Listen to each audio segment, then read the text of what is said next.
Hi, my name's John Goldsby. You're about to watch a lesson from my new course, Lay It Down, Creating Jazz Bass Lines, available exclusively at discoverdouble-bass.com.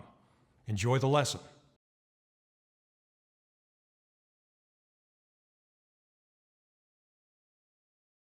We've explored upper leading tones. Let's check out lower leading tones. So a lower leading tone is often in the scale or in the chord. For example, if you look at measure 1 in our example, there's an F, and the leading tone into B flat is an A, so that's the third of F.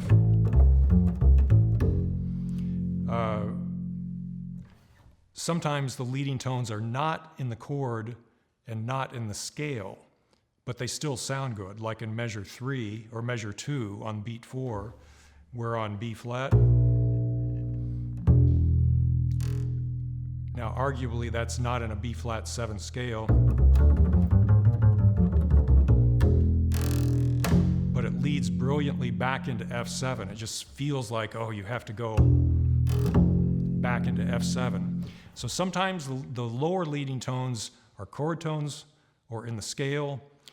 Sometimes they're outside of the scale, which brings me to my 30-second lesson on how to create jazz bass lines.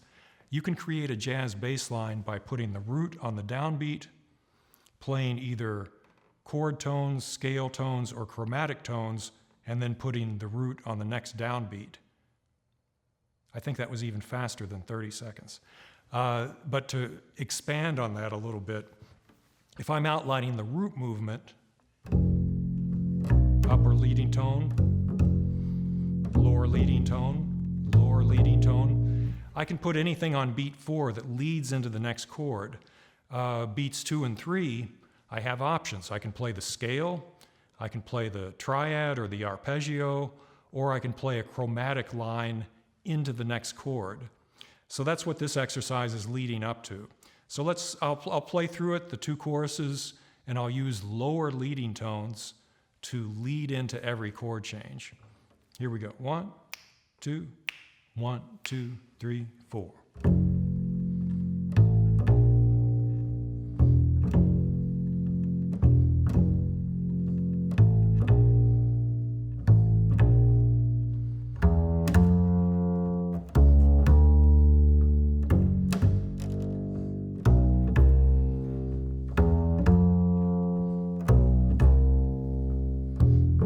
Now I'm going to stop right there because in measure 9, you see I played a G on the G minor, and then I played a lower leading tone, which is the note B, into the C in measure 10. Now the note B, a lot of people would say, well, theoretically that's incorrect because we're playing a G minor chord. And our leading tone is a B. But in the world of bass lines and in the world of melodies, usually melody trumps harmony. If you have a melody like a bass line that has a convincing forward motion, a lot of times you'll skip over the harmony that's indicated, or I might play G minor and play a B leading tone into the C. The theory behind all of this comes after the playing. So when we play a bass line, we want it to sound good, we want it to feel good, and then afterwards we can let, music theorists decide, well, why was it that sounded good? And like I mentioned, bass lines are either chord tones, scale tones, or chromatic passing tones, so you can analyze every note that we're playing in one of those categories. So I'm going to start at the top again. 1, 2, 1, 2, 3, 4.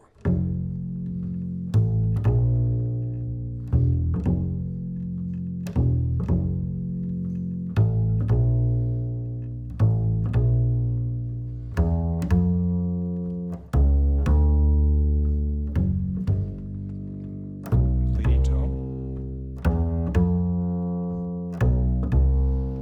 Second chorus.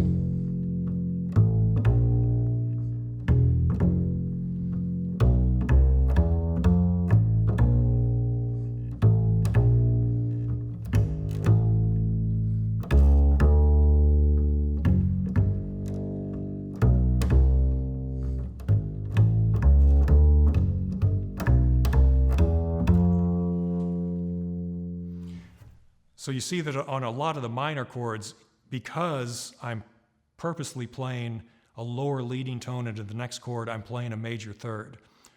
You have to use your ear in a musical context to decide whether that sounds good or not.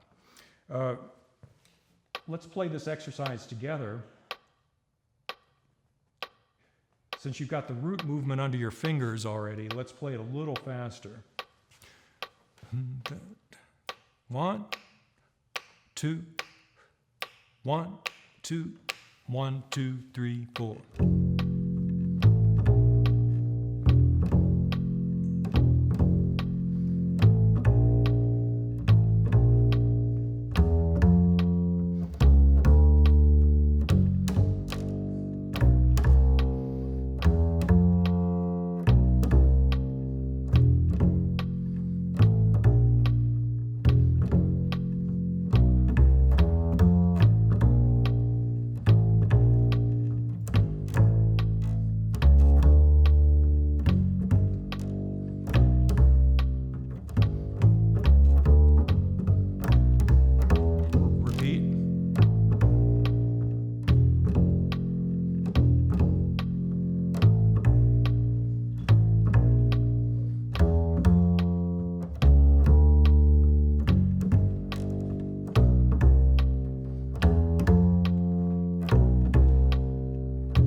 So be aware when we play this in a minute with the trio, how those lower leading tones sound, especially on the minor chords. On the dominant chords, they sound great, like the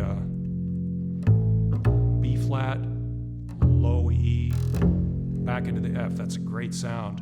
I would say that the other leading tones, say on the minor chords, a G minor with a B leading tone, it's a handle with care note. And there are a lot of handle with care notes in bass lines. We have to use our ears just to decide whether the line is valid or not, whether it really serves the purpose of outlining the harmony and keeping the rhythmic forward motion going. There was a great Discover Double Bass interview with various bass players talking about things, and I remember Bob Hurst told a story about studying with David Baker at Indiana University, and they of course learned jazz theory, and David Baker was a great jazz theorist. And one day he told Bob Hurst, but all that doesn't really matter if it sounds good. So you have to use your ear to decide what sounds good, and then afterwards use the theory to try and analyze, well, why did it sound good? Okay, let's play our lower leading tones exercise with the trio now. 1, 2, 1, 2, 3, 4.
Thanks for checking out the video.